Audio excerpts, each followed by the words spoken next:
Hey guys, Stephen Cox here, and today I thought it would be fun to go over some 16th note rhythms and kind of how we can use them in bass lines. Since we went over syncopation kind of recently, we're going to do some syncopation with 16th notes as well, but we're going to start basic and kind of work our way into some harder stuff.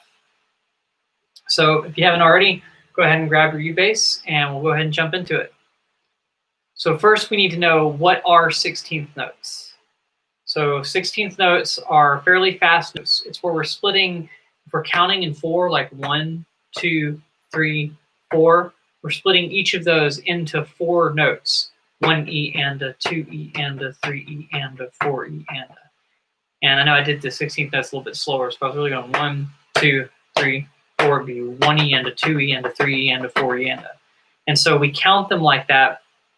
It's just kind of a standardized way to count them. I think I went over this a little bit in one of the previous live streams, but we want to be able to count that. So you may want to practice saying 1 E and a, and the way we'd write it out,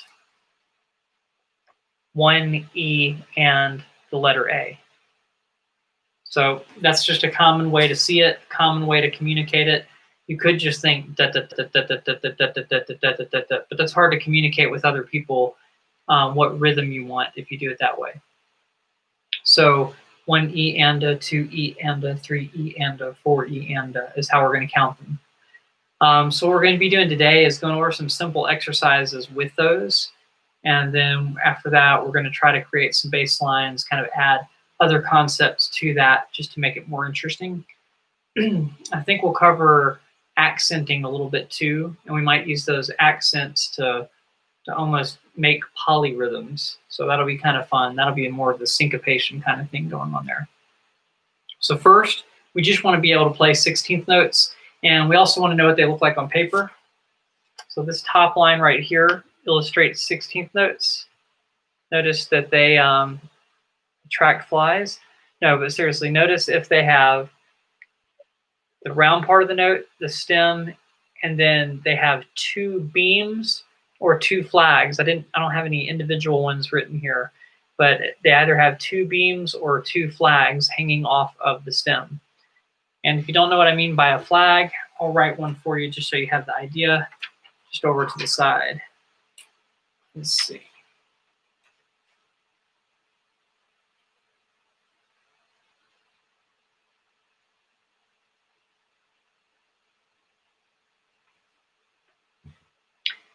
So forgive my horrible art, but rather than being beamed over, they just kind of fall off to the side. Man, that's a pretty bad take on that.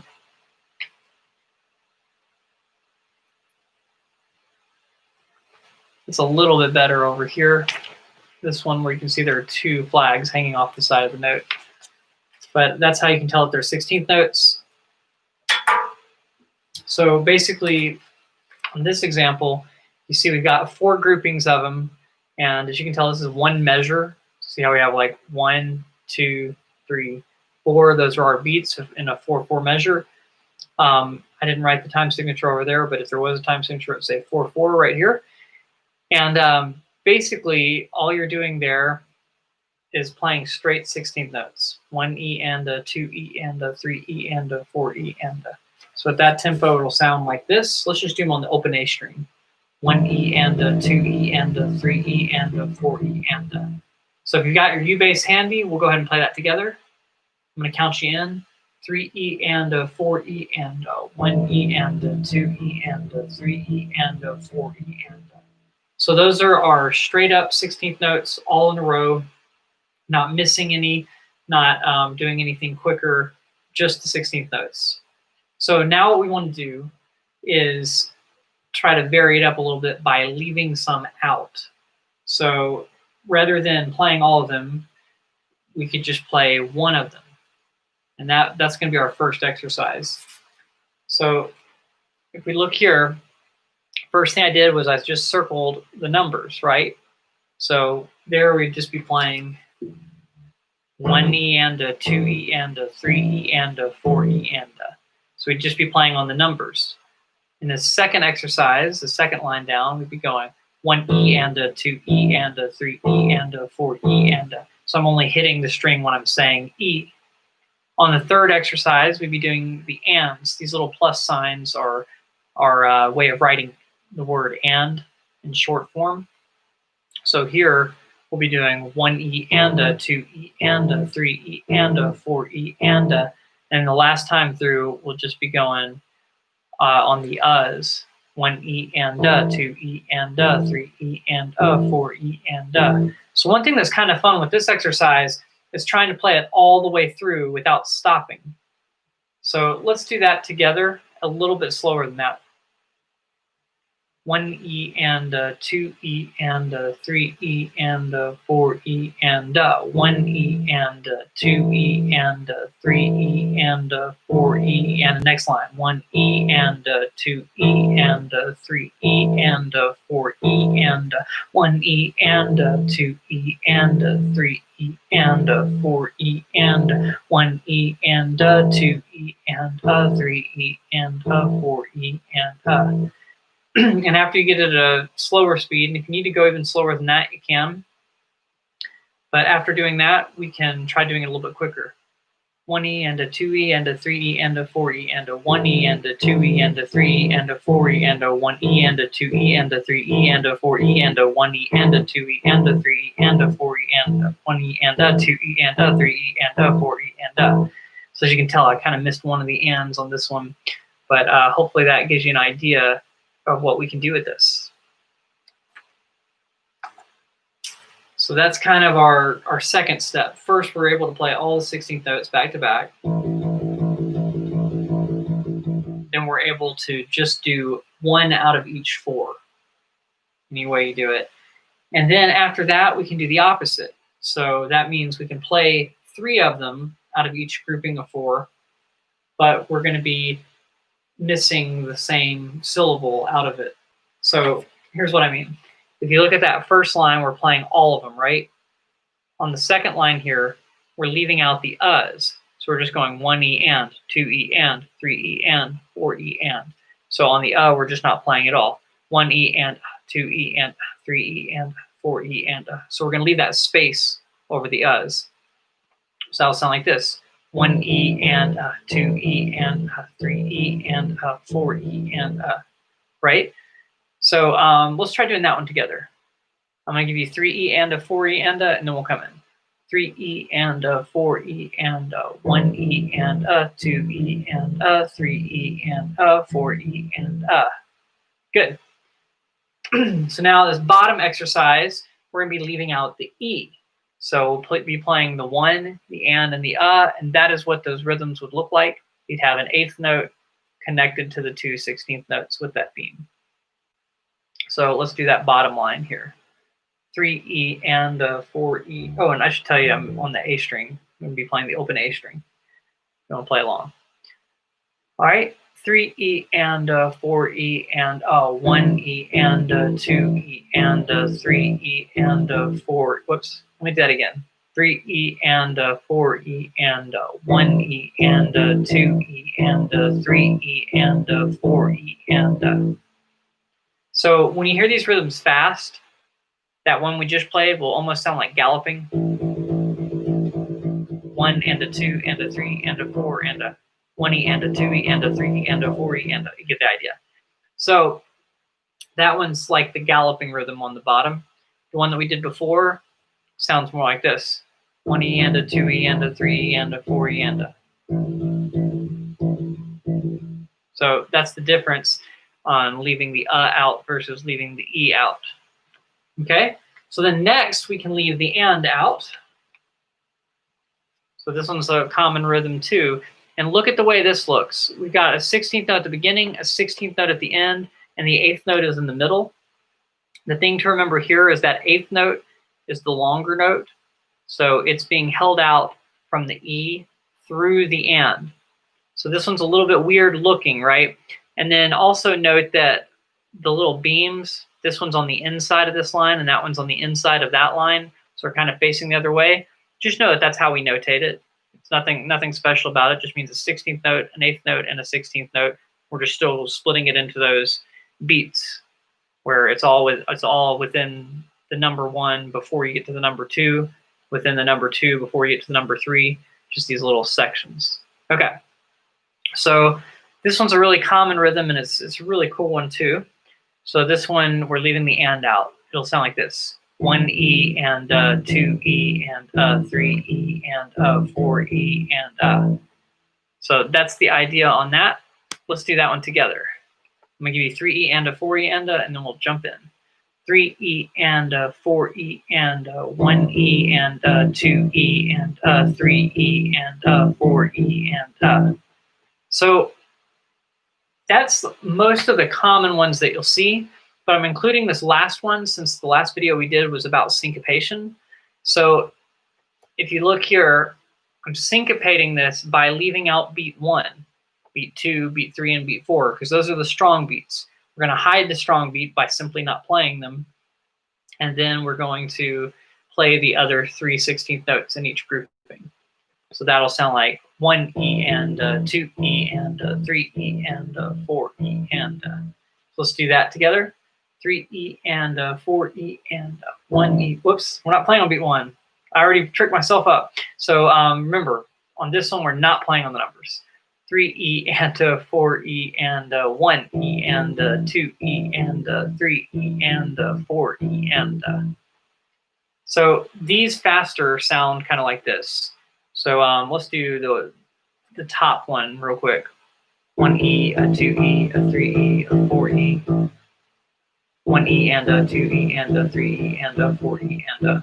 So it's kind of a cool rhythm, bum, bum, bum. And then this bottom one's going to be 1 E and 2 E and 3 E and 4 E and. And sometimes what I do is when I go to mute the string, I mute it in time so that way I'm still able to feel beat 1 even though I'm skipping over it. So that kind of helps you keep track and kind of get this idea. So how's everybody doing out there? I noticed we got a small but mighty crowd. I hope everybody is doing okay. If you are, please say hi in the comments. Let me know who's watching and where you're watching from. And we'll keep going with these 16th notes. I know this is a little bit trickier of a concept than some of the other ones, so just bear with me a little bit. But we're going to start with those rhythms, and then we're going to talk about kind of what you can do with that.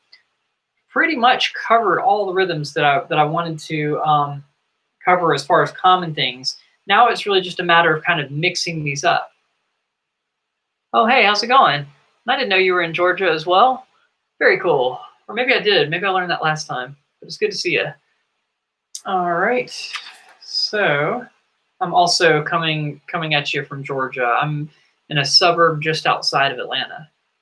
So it's just west of Atlanta, basically. All right.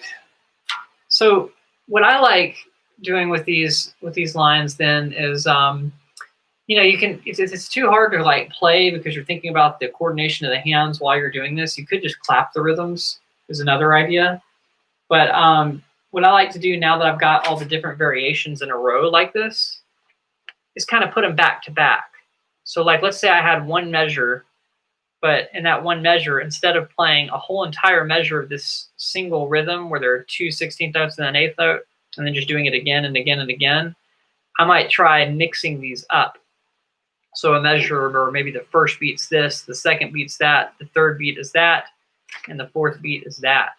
So I'm going to write that out real quick, and we can try it out. And while you're, oh, that's right, because I believe it was Seth that was also here from Georgia. Yeah, that was pretty cool, talking about all that. Did we talk about Uke Republic? Have you been to Uke Republic? Oh, very cool. So still an Atlanta connection, even though you're in Los Angeles. I have a friend that lived here and then moved over to Los Angeles as well. So that's pretty cool. Very, very cool stuff. All right. So we're going to treat this kind of like it progresses, where we're doing, or maybe it's digressing, I don't know. We're starting with 16th notes all in a row. 1 E and 2 E and 3 E and 4 E and then we're just going to leave out certain ones. Okay. So we decided to do 1 E and first.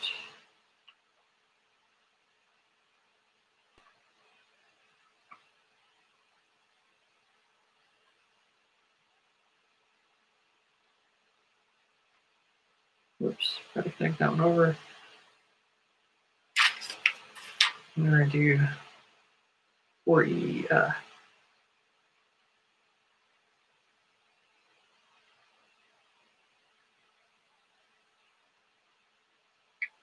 All right, so this is what it will look like. I'm gonna write the numbers underneath there, but that is the idea. Hey Seth, how's it going? Working on Kodachrome, that's awesome. I really enjoyed doing that song. That was a really cool one. Like the bass line from Cantaloupe Island? What are you saying about the bass line for Cantaloupe Island? That's that one, right?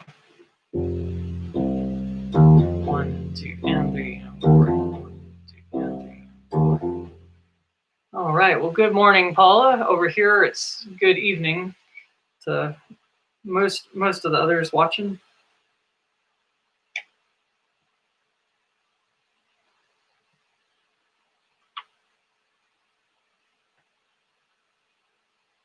All right. So right now, I'm leaving out the ones that aren't notated, but I'm going to write them in parentheses over there. Oh, wow. It's already 1 a.m. Well, I guess that's technically morning too. So I'll say good morning to you as well. But thanks for tuning in at a late night time like 1 a.m. I think it's so cool talking to people around the world. That is probably the coolest part of being on YouTube. Okay, so now I've put the notes that we're not playing in parentheses. So we got 1E and a 2E and 3 and a 4E. So it's kind of a tricky rhythm. I'll do it a little bit slower than I just went through it. And I'm going to give you 3E and a 4E and a, and we'll come in right after that.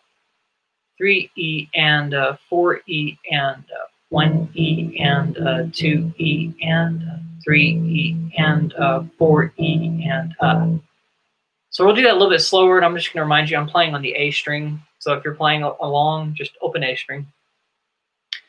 3E and 4E and 1E and 2E and 3E and 4E and Okay, so that one's kind of a little bit tricky, just doing them back to back. But it's good to recognize these rhythms on paper. If you can memorize the way that each one of these looks, it will really, really help you out when you're trying to sight read pieces, or if you're just reading something for the first time. Your brain will recognize the patterns that are here, and then you'll be able to play through that. Okay, so when I hear a lot of 16th notes, I think of a few bass players. A few bass players come to mind. If you have any others, please put them in the comments because I love hearing that. Hey, Jeff, how's it going? Very cool. From Sydney, really. Very cool. Thank you for tuning in. But basically, I lost my train of thought. Sometimes I do that. When we're doing these 16th notes, it brings to mind certain music genres and it brings to mind certain bass players. So one thing it brings to mind is Motown. You've got like James Jamerson and all the bass players that did the Motown songs. They do a lot of interesting things with 16th notes, and there are a lot of kind of syncopated rhythms with that. Another person that does a whole lot with that is Jaco Pastorius, and he's basically pulling from bebop, but he also pulled from those Motown players and that R&B music that used a lot of these 16th notes as well. So when you combine those two things together, that's what Jaco is kind of doing. And basically, bebop is like Charlie Parker stuff. And if you were to just look at some Charlie Parker music, you would see that there's a lot of really eighth notes a lot of times. But Jaco, I think it's more like straight 16th notes rather than swung eighth notes, but it's still got some bebop influence. So if I'm trying to think of some common lines that use 16th notes. How about this one?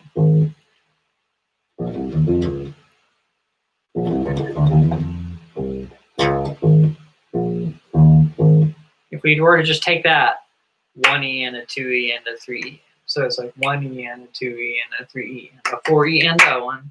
So a 4E and a. Like that's a pretty complicated rhythm right off the bat. 1 E and a 2 E and a 3 E and a 4 E, a 4 E, and it's hard for me to think that and play it at the same time.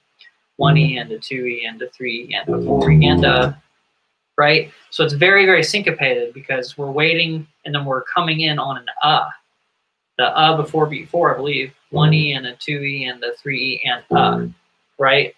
1 E and a 2 E and a 3 E and a 4 E and so you're playing from that to the next which is kind of crazy, but it's really just a combination of going through these exercises and then of course doing quarter rest where we're not playing at all for a measure, maybe an 8th rest and a 16th rest in a row, so we're waiting out until we get to that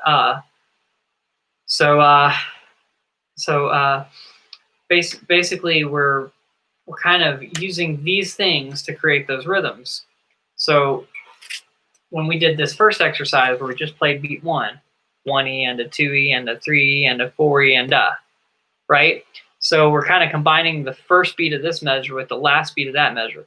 1 E and a 2 E and, well, actually, sorry to say, after 3. 1 E and a 2 E and a 3 E and then we got 4 E and so we're just kind of like combining all that together to create this really cool syncopated line.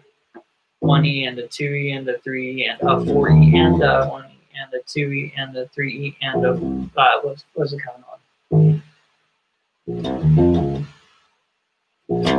It's on the E next time. 1 E and a 2 E and a 2 E and so I like to kind of hit the string lightly where I'm not playing. However, this is really kind of a bad habit to get into because if you make noise in the place where it's supposed to be a rest, then people will hear the noise, and we're really trying to draw attention to the notes, not the rest. So we really want to keep it silent. But if you tap the string lightly just to kind of keep your place, it can help you stay in time because leaving out the number and then playing E and I mean, that was one of our exercises too. That was like this. Da da da. E and da da. I think the next time it comes in, it's the same thing. Da da da da da da. To E and so that's like. So let me see what beat that comes on. 1 E and a 2 E and a 3 E and a 4 E and a 1 E and a 2 E and a 3 E and a 4 E and a 1 E and a 2 E and a 3 E and so it's the same thing where there's just some more syncopation going on. First, we're just doing downbeats, but then we have an thrown in there. So does anybody know this song? I'm gonna see if you guys know your songs, know your bass lines. What bass line was I playing there?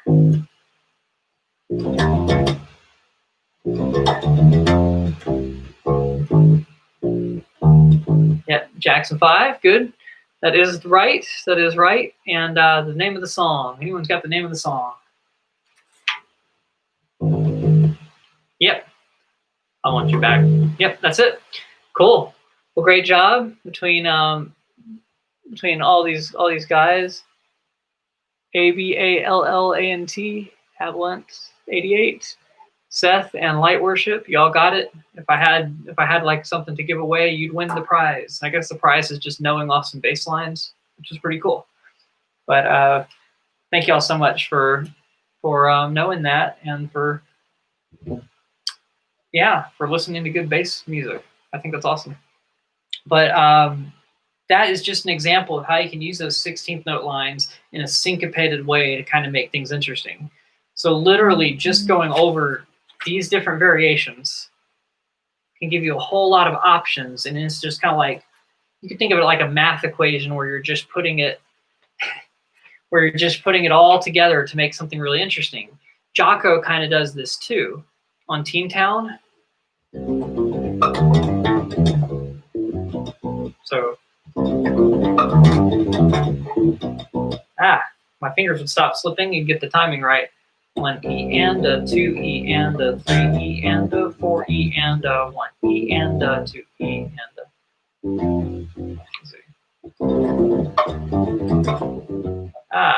Can't remember the notes anymore, but that's the rhythm anyway.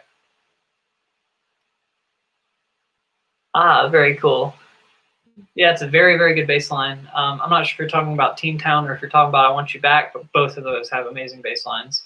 This one's more like a bass melody, which it's an interesting melody. It's not one that you find yourself like humming after playing along to it. Maybe if you try learning it and you spend a lot of time on it, then you might have it in your head a little bit.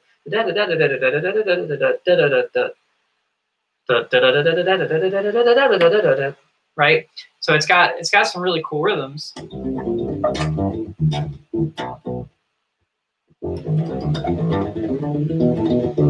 kind of hard to do on the U bass, of course, but it's just another example of somebody using all these 16th note rhythms to spice up what they're doing. Jocko is also doing a lot of other things. So if you were trying to make a line kind of like that, or kind of like I Want You Back, you would combine it with scales that we went over. You'd combine it with arpeggios. In the case of Jocko, you're starting with an octave. Then you're going back to the root note. Then you're going to the flat 7. Then the 5th. So that's like that box shape that we can use for a lot of different patterns, like blues songs use. Just a whole bunch. So a lot of songs use that little box shape. Well, Jocko starts with that, but it's also those 3 notes are in a C7 chord, and the first chord is really a C13, but it includes all the notes of a C7. So, boom, getting carried out. In theory, we're going to kind of bring it back in because that's not what today is about. But octaves with 16th notes are kind of fun. You could try accenting different beats within certain things here. Like, let's say we're just playing straight 16th notes. If I were to accent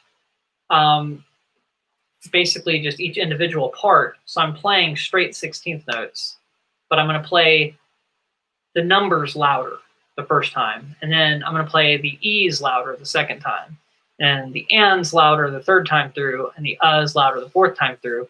Just what you do is you start by playing some really quiet 16th notes. Just get used to kind of going.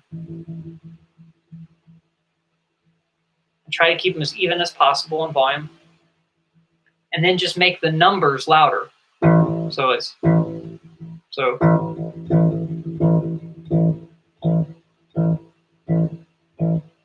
it's kind of like that. And then if you wanted to do that with the E, it would be your middle finger would be accenting the notes.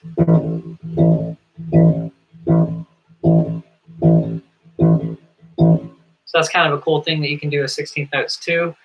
And then you can kind of, this is kind of thinking a little bit ahead of where we are, but you can kind of use that to accent certain notes within the 16th notes, almost to make it feel like you're in a different time signature. So like if you were to accent beat 1 of the first measure, 1 E and a 2 E and a 3 E and a 4 E. If you were to accent beat 1, the and of beat 2, so the and after beat 2, and then do the and of beat 3 and the and of beat 4, it almost has that Bo Diddley beat feel to it. We'll see. So that's kind of hard to do. We'll kind of come back to that, but it's a bit trickier. But you can accent different notes. Another way to accent those different notes is you could play the note you're trying to accent either up the octave or down the octave, and then play the other notes in the other spot. So you could go like, go 1 E and a 2 E and a 3 E and a 4 E and a... Okay, just judging by the picture, is the audio getting off from the video? It feels like it might be getting to that point. Not sure what makes it happen, but let me know in the comments if the audio is starting to not line up with the video or if it still is, just so I know. I have a feeling my computer heats up and that's what causes it. All right. Well, we've got all those ideas and we kind of know how to put them back to back in songs like Teen Town and in some Motown stuff too. But Jackson 5, I Want You Back. But what are some other like Motown things? So 1 and 2 and a 3 and 4. And that one just has like a couple 16 notes here and there. It's not as many as the other ones. But 16th notes are a good way to do that. Like I was saying earlier about the gallop rhythm, if you play metal music, 1 into 2 into 3 into 4 into 1 into 2 into 3 into 4, that bottom line is really good. Just metal gallop rhythm. And if you do it real fast.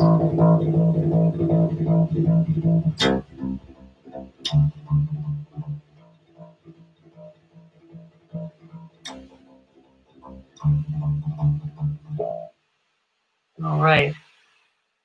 Yeah, Run to the Hills. Basically, if you want to sound like Iron Maiden, that's the rhythm that you want to do. There's some other versions of the galloping rhythm. Dun dun dun dun dun dun dun dun dun dun dun dun. 1, 2, 1. So you could do that as well. 1. So 1, 1 and 2 and 3 and 1. Yeah. So you could do that as well, but the real gallop rhythm that most people know is 1 into 2 into 3 into 4. So after you play that first note, one trick that you could do is that you could use 3 fingers to play the and a 2.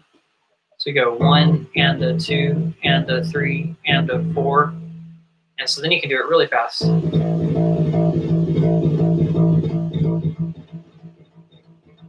But that's just another idea.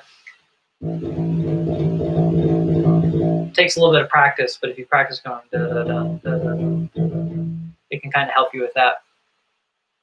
I think he probably did sometimes. For me, I find it easier to do 2, but for the amount of time that he's doing it and how many songs he's doing it in a row, it's nice to split the workload up between 3 fingers rather than just 2, because they won't wear out quite as fast over the course of a night. So I do think that's a more efficient way to do it, and I do recommend trying to do that if you're going to be playing a lot of metal. All right. So if we were trying to make a line out of 16th notes, a lot of the Motown ones use the pentatonic scale. So if you know the major scale, you do the first note, the second note, the third note, the fifth note, the sixth note, and the octave. 1, 2, 3, 5, 6, 1. You could use those notes, and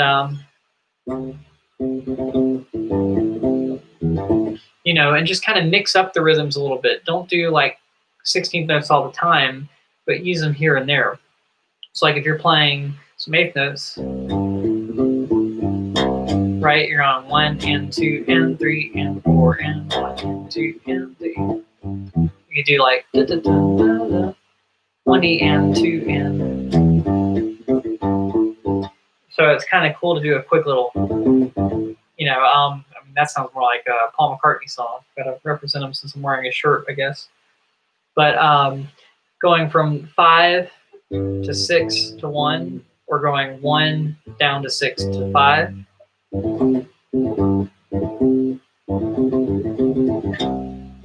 So you could do that kind of thing. That's a very common thing to do with 16th notes.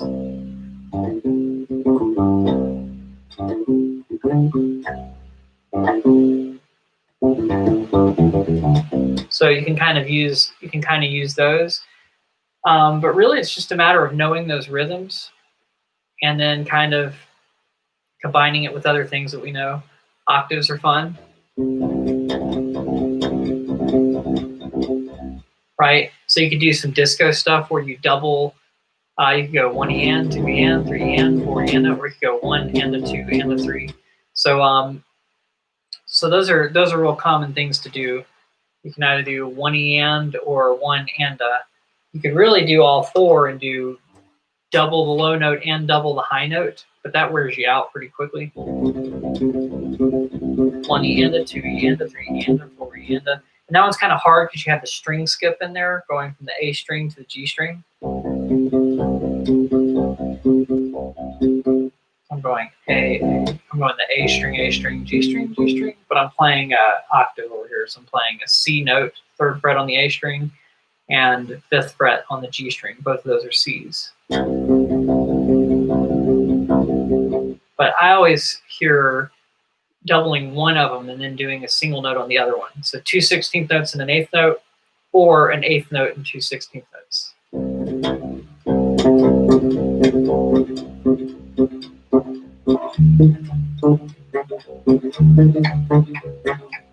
But sometimes you hear that in disco. And sometimes it's super duper fast.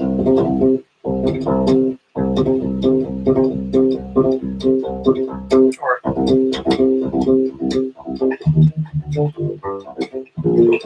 sometimes you'll hear both. So that's kind of a good exercise too, is just trying to do octaves where you're doubling up on the low note and the high note.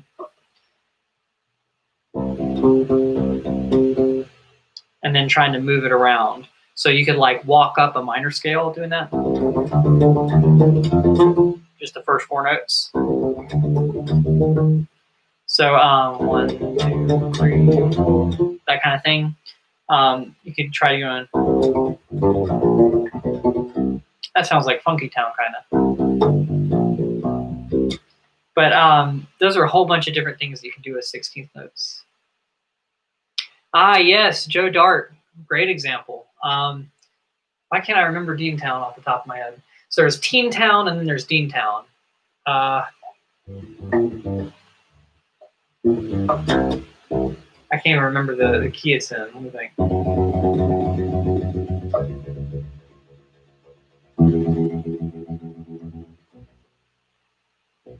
I can't remember it at all.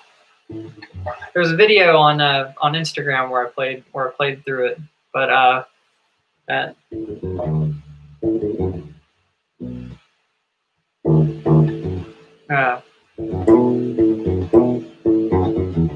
I can't remember it at all.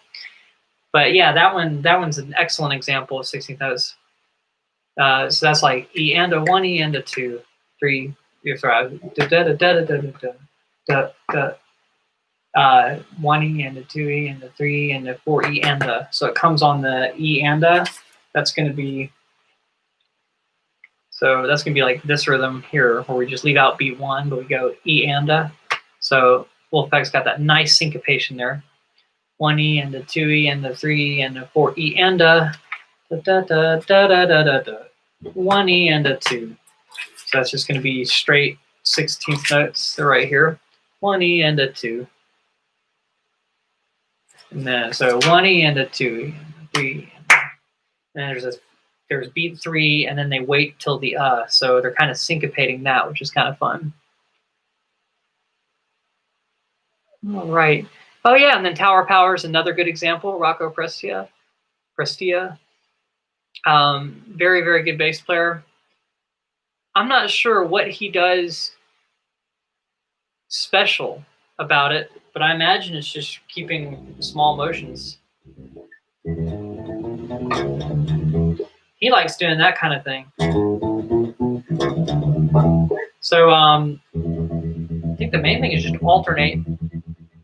And then when you do certain jumps,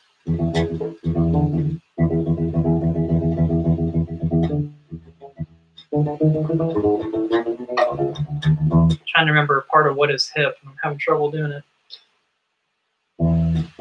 But yeah, he's all about getting those straight 16th notes. So he's a good way to get used to doing that. You want to keep notes short, and he might be muting there. I'd have to look up what he does specifically, though. I don't really know details of what he does differently than other people to do that. But you can kind of mute the note a little bit. You know, but he has that kind of thing. And you know, those walk-ups that we're doing to go into the blues, he does a lot of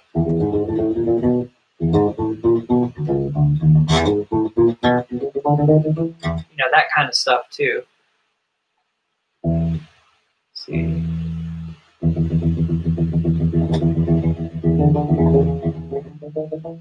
Something like that. So he's all about like really getting the driving 16th notes. He does do some syncopation with it too, where he leaves out certain beats. But I think the most impressive thing is that he can keep them going continuously for a good amount of a song.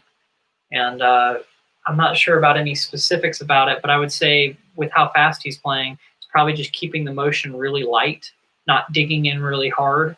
And then I'm not sure if he mutes the notes that way or if he mutes them with something up under the string, but pretty sure he gets a muted 16th note sound as well. All right, I've done several blues videos. So I have a beginner playlist, and I have a 12-bar blues video. There's a country 12-bar on there. There's an introduction to the blues, which might be the introduction to the 12-bar. There's several songs that just happen to be blueses. But yes, I do have that for you guys that are wanting to check that out. But yeah, there's always room for more. But yeah, there's definitely a few 12-bar blues videos up there, and there'll probably be more coming up sometime soon. All right. It's a shame about the audio and the video, but I hope y'all are still getting some value out of this. So let me know if you've learned anything here, or if you have any questions about anything that I've gone over.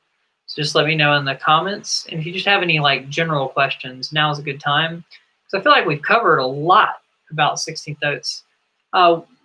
While you're asking questions, one thing I didn't cover is tying certain notes together. And that was part of that syncopation video that we did before. But basically, oh, here's another blank sheet of paper. A lot of like those Motown songs have really interesting rhythms, and I'm not even sure if James Jamerson and all those other guys really thought about the songs when they were playing along. But basically, like, there are a lot of songs where the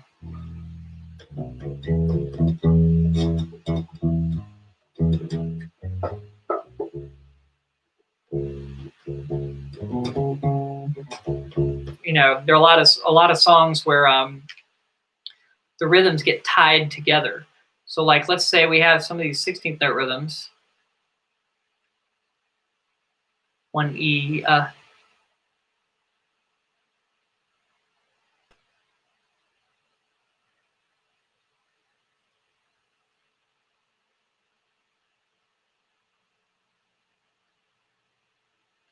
this one's gonna be kind of tricky. I'm just writing it out before I really know how it sounds.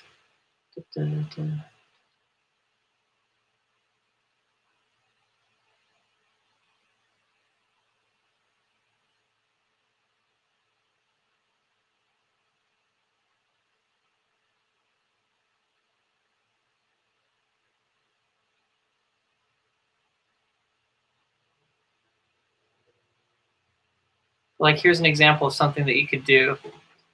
So this right here, it has some notes tied together, and it has those rhythms that we were talking about. So you can see that 1E at the beginning, but then that is tied to the beat 1, sorry, not that far over, beat 1 of, sorry, beat 2. So the of beat 1 is tied to beat 2. So I'm going to let it catch up so that you can tell what I'm talking about. And so then after we've got that, we have and, right? And then we have 3E and then this time that 8th note is going to be tied to another 8th note here. So we end up with a quarter note in length going from the and of beat 3 to the downbeat of beat 4. And then we have E and, sorry, and at the end of that. So we've got 1E, so 1E, 2, and 3E, and that's kind of a tricky rhythm to like just count out. Let me write it out for you so you can see the numbers too.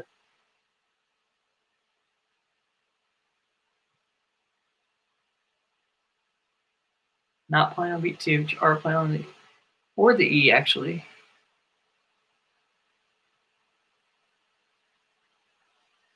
Nothing on the here. I ran out of room to write it. So so the last little bit's getting scrunched together, but it's like 1E, 2E, and 3E, and, or 3E and 4E and.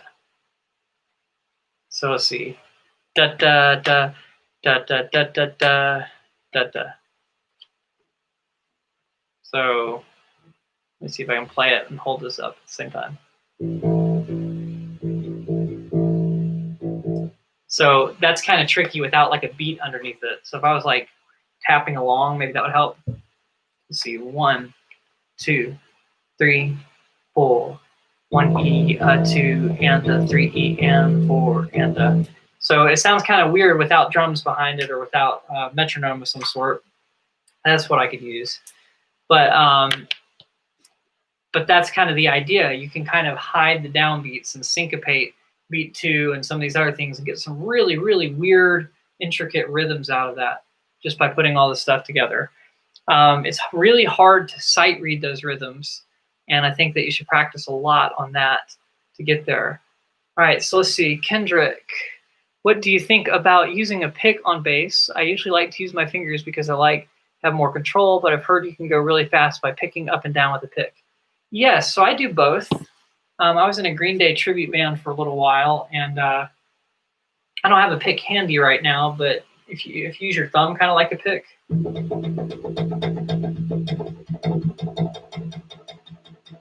you can go faster without wearing yourself out as quickly. Like when you use your fingers, you can still go as fast.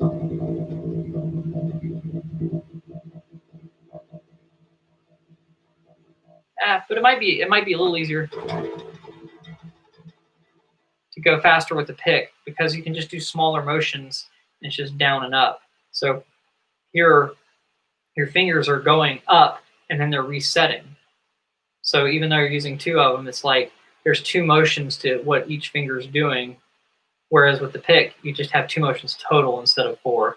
So a pick is a little bit easier to go faster with, but if you don't have your technique right, it can cause some tension in certain parts of the arm. So you've really got to work on technique with the 16th notes with a pick as well. Do I have some left hand muting tips? Yes. So I know normally we say to like curve our fingers, but a lot of times when I'm muting, I'll flatten my fingers out in between. So when you're muting in between, you want to touch the strings at more than 1 point, because if you touch them at 1 point, you might end up over a harmonic by accident and not really be able to mute as well. So you want to make at least 2 points of contact, I would say, or just be careful to not be over a harmonic. But rather than just being lucky that you're not over a harmonic and accidentally getting a note to ring out, then I would say to do that. So that's one thing I would say. And then if you're talking about, so that's muting in order to get ghost, in order to get like dead notes like that. If you're talking about just slightly muting, what I'm doing there is I'm pushing down a note, and I like to use my pointer finger when I'm muting like that. And then I can use my middle finger just slightly in front of the fret that I'm playing and just touch very, very lightly.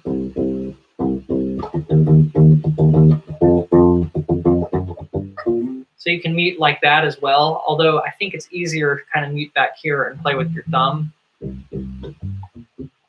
But it's hard to, you got to be real consistent, not let your hand touch too much of the string. But if you're trying to play faster and muting notes, but you're not moving around as much, then I would mute with my left hand.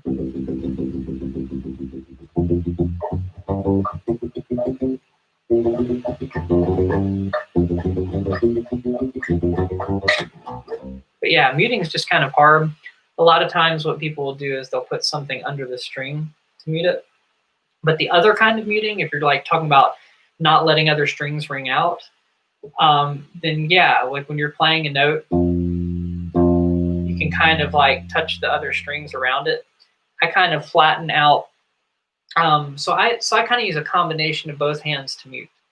So with my right hand, I'm muting the strings, the thicker strings, rather than if I'm playing like a A string or a D string or a G string, I'm using my thumb to kind of mute the other strings, or sometimes my fingers on this hand. But if I'm playing on like the E string or the A string and these bottom notes are ringing out, this hand's not really down there to mute those. So a lot of times what I'll do is I will flatten my hand out over here just a little bit. So rather than having them super curved, you bring the hand down a little bit so it's laying flat across the other strings. And then I use my thumb to mute the E string. So if I'm playing the A string here, then my pointer finger can mute the other 2 strings. And even though it's over a harmonic, it's not likely to ring out if I slid my hand into position there, right? Or if I moved my hand into position, it's not likely that'll really ring out. So So what I do there is just kind of like flatten my finger out a little bit. So if you wanted to, you could touch it lightly with another finger like the pinky. But yeah, sometimes that's muted enough for it not to ring out unless it were to get hit. So I'm muting with the bottom portion of my pointer finger, and then my thumb is able to mute the E string on top. So between both hands, I'm able to mute everything except the string that I'm trying to play. So I hope that answers your question. But as far as like other tips, I mean, kind of flatten out your finger, you know, to do that. And if you're trying to do it to do ghost notes, you know, that kind of stuff, then you just want to make sure that you're touching the string with more than one finger, so that you're really getting that muted sound instead of getting a note to ring out. So does that help? And does anybody else have any more questions?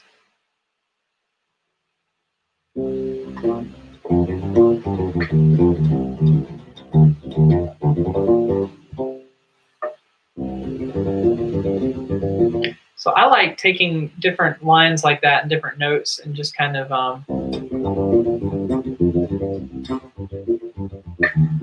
just trying to play straight 16th notes and double each note.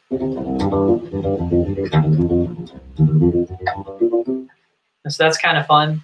And then with the 16th notes, it's just an interesting thing to do is try to play on just the E's and the U's, because basically when we have one E and a, one is where a quarter note would start, right? And is where any eighth note would start. So if we're just playing ones and ands, we might as well be playing eighth notes and not be worrying about 16th notes. But if we play the E's and the U's, we're really doing 16th notes. And the interesting rhythms come from starting on the E's and ending on the U's, or starting on the U's and ending on the E's. Or like you're just skipping all the strong notes, which the strongest notes are the numbers, right? Beat 1's the strongest, beat 3 is the second strongest, beats 2 and 4 are like the third strongest. The ands are a little less strong than those numbers. If we had like a hierarchy of what's prominent and kind of important to most songs, or what grounds you the most, it would be those notes.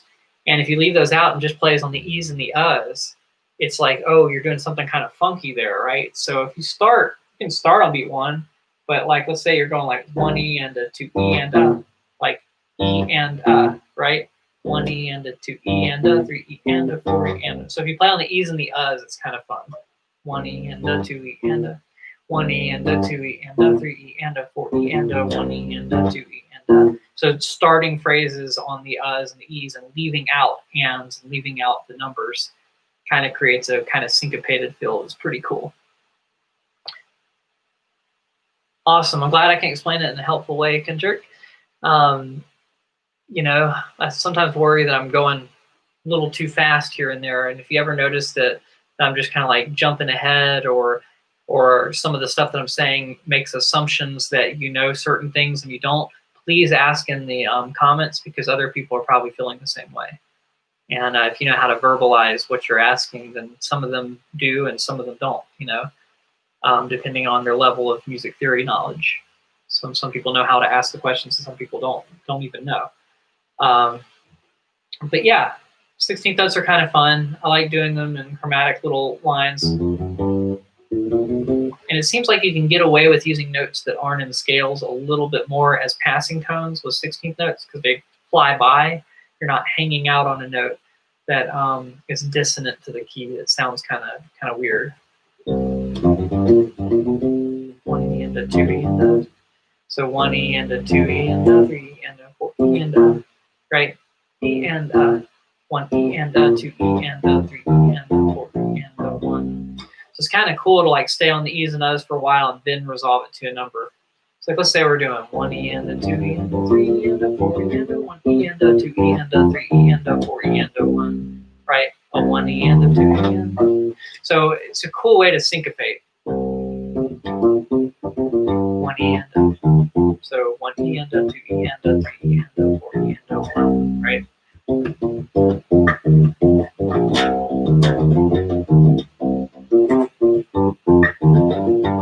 if you notice, I'm stopping the string in between them, which is kind of giving me the other 16th note.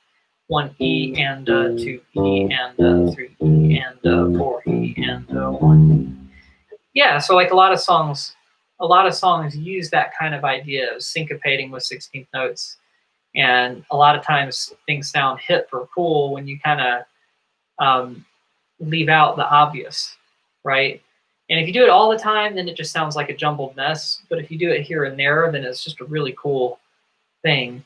And yeah, it probably Bad Guy and other songs like that. I can't really remember the bass line, but probably the reason it sounds like Bad Guy is because it's got some 16th notes in there, I think. And then I'm using a minor scale, and that minor scale gives it that sort of like sad or sinister quality depending on context.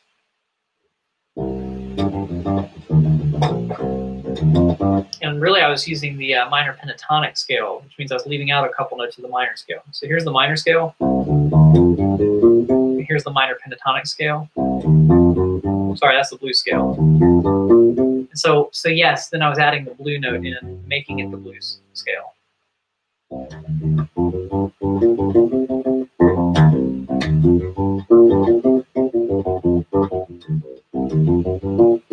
But a lot of times when I'm getting into some stuff like with the loop pedal, I don't know if I'm really thinking about these 16th notes, but I am thinking about like leaving out the strong beats. 1 E and a 2 E and a 3 E and a 4 E and a 1, 2, 3 E and a 4 E and a 1 E and 2 E and a 3 E and a 4 E and a 1 E and a 2 E and a 3 E and a 4 E and a. So for E and those were the E's and U's. If that's flying by too fast for you to hear it. And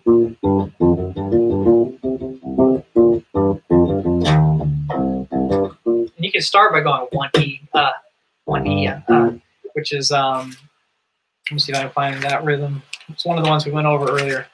1 E, So you start with this rhythm, and you do like 1 E, 2 E, 3 E, 4 E, and then you can try just tying all the U's to the numbers. So you end up leaving out 1, 2, 3, 4, and you just get 1 E. So you get 1 E, E. So you just get the E's and U's of every other beat after 1. So you got 1 E. So 1 E and 2 E and 3 E and 4 E and 1 E and 2 E and 3 E and 4 E and 1. Yeah. So it's kind of a cool thing to do, just to extend that out where you're staying syncopated for a period of time and then resolving it on a different beat. Good bass line. Look up, hit me with your rhythm stick. Oh yeah, that's a good song. I know. I don't know that I know the song that well, but I've definitely seen the line written out in a bass magazine before. So that's a good one. Okay. Yes. So I actually found a good answer for you, Mark, for the unevenness. The guys on Ubase Freaks, there's a guy named Michael Cohen, I believe, Kohan, Cohan. But anyway, he does more stuff on the bass, and I'm thinking about starting to do videos on that. But depending on what pickup you have, there actually are some solutions. So this one right here, I might do a video on this too. I'm thinking about getting another Ubase to experiment on and just do that. But you notice how the pickup has these 4 things that look like they're separated parts, but it's really just one piece of plastic? He was saying that if you take the pickup apart, so you'd have to take the strings off, get the pickup out of there, and then he was saying these little plastic piece, you know, get it off of the metal part underneath it, and then separate the parts where it's almost all the way separated anyway. At least do that on the G string if the G is too quiet. And apparently just by separating those things, it allows the string to put the right amount of pressure on each spot, rather than, you know, the strings with the higher tension only pushing down there, and then the G strings not really able to push down enough to get the full volume. So if you're able to break those apart without messing up the pickup, and that's the tricky part. And I think he said he used an X-Acto knife. But anyway, if you go to Ubase Freaks, he actually had a solution for that if you're still having that trouble. For me, the trouble kind of just went away on its own, which I don't know if it does that for everybody. But if you're finding that it's not, and you have this particular pickup down here, I'm going to hold it closer so you can kind of see those little notches in between the strings. So you want to separate them at the notches, and then it allows each string to push down on the pickup. And that'll, he says that fixes the problem, and he's done it, and he shared it on the TalkBase forum, and a couple other people did it and said it worked for them as well. So that one actually is a common problem, and I plan on making a video of me like trying to do it and seeing if it works. But just a thought. So hopefully that gives you some ideas, Mark, and thanks for tuning in, of course. But it's great that you brought that up, because I've actually been thinking about that. I'm thinking about buying, you know, this is the Wanderer U-Bass. They have a new one that I don't really see the difference between them other than the strings. They have the Thunder Blacks on them instead of the Thunder Guts. So they're just black strings instead of white strings. But I haven't played one, but nothing about it. I have a student that has one, and nothing about it really seems any different than the Wanderer. So I was thinking about getting one and doing all these little these things that people keep asking about. So, you know, there are people saying, you know, the rubber versus round wound versus flat wound strings video. It's like, that's great, but they're not all in the same bass. So it's not really a straightforward scientific comparison. So I might end up getting that so that I can change strings on it at will and just try a whole bunch of different things on there without worrying about messing anything up.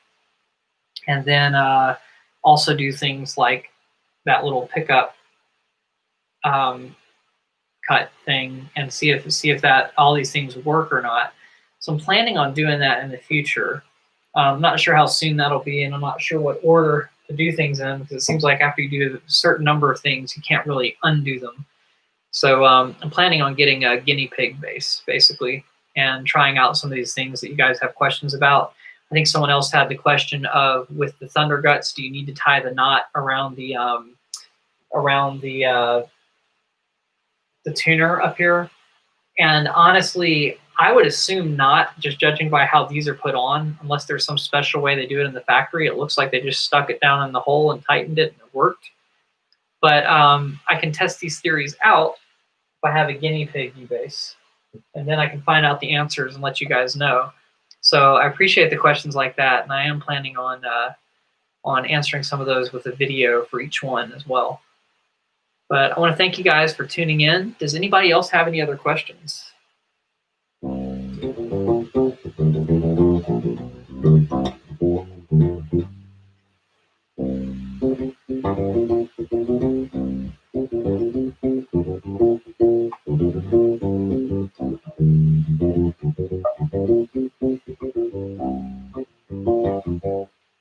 So most of that was 16th notes.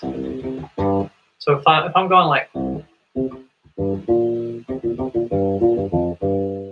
you know, da, da, da, da, da, and the 1 and 2 and 3, 4, 1 and a 2 and a 3 and a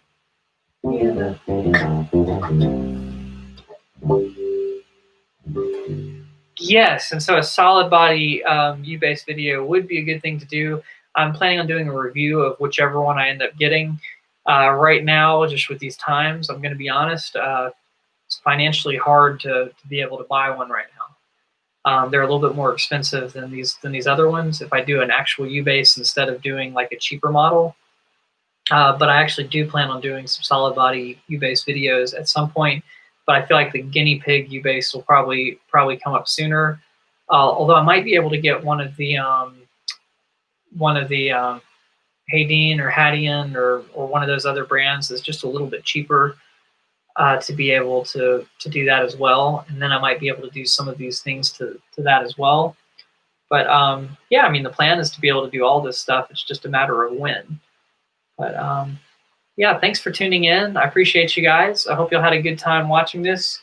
And I hope y'all got some good information out of these cool 16th note rhythms and how to syncopate them like crazy. And if you have any questions about that, let me know. And I'm not sure, I might need to notate some of these out for patrons. Just to give some ideas. It might be cool for me to type those up for you guys. But yeah, Seth, all those things cost a bunch of money, and right now that money needs to go to like paying bills and, you know, Today I got some car repair done, so I need to be able to drive. I'm still able to play some wedding gigs here and there, although it feels weird going to the gigs during these times. And so the car just took priority this time around. But one day I'll get those U-basses and I'll be able to do some things. And then I plan on doing like everything, right? Like buying a whole bunch of strings and doing the ultimate string comparison. That'll be kind of fun. And people ask about the Golly round wound strings, and they're not metal; they're made of like nylon, but they're round wound strings. And I did one video where I was at NAMM playing it, but those strings are kind of cool. They have a punchier tone, so it's very interesting, kind of the different sounds you can get out of that. Now I'm really curious about the Thunder Reds. Heard a lot of stuff about that, and just some other things. But yeah. Oh yeah, passions and hobbies cost money for sure. But yeah, I mean, it's fun, and you guys are kind of helping me have fun with it too. So eventually I'll be able to do all that stuff, but it's just going to happen over time, not right away. Yes, and so there are a whole bunch of things, right? So adding a higher tier to Patreon actually is a plan. I've been working on a course, and you could say putting it off a lot, just trying to do these 2 videos a week. And I'm thinking about adding a 3rd video as well that has just shorter answers to questions, like how to tune the bass ukulele, how to change strings, things of that nature, and how to change rubber strings versus metal strings, just some short little videos like that.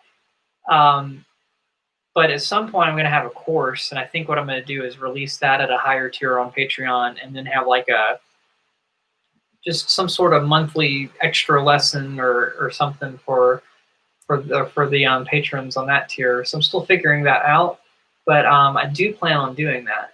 So that is a good call, and I appreciate the suggestion about having a higher tier. But yeah. They're all great suggestions, and I hope you guys have had a lot of fun learning all these 16th note things. To me, 16th notes really makes things a lot more fun. Like you have a whole bunch of options that opens you up to. It sounds funky, if you're able to like change lines around. Funk music uses a lot of 16th notes. You can think about some of it as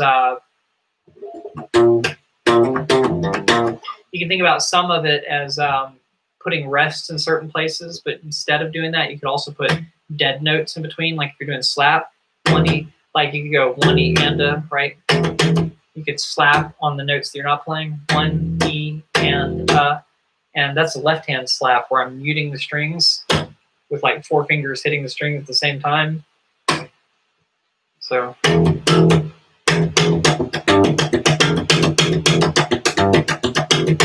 So there's just a lot of cool ways you can use 16th notes as a steady stream like that, or just leaving certain ones out. But yeah, there's a lot of different things you can do with it. Thanks you guys for hanging out. I will see you guys next Tuesday and next Thursday.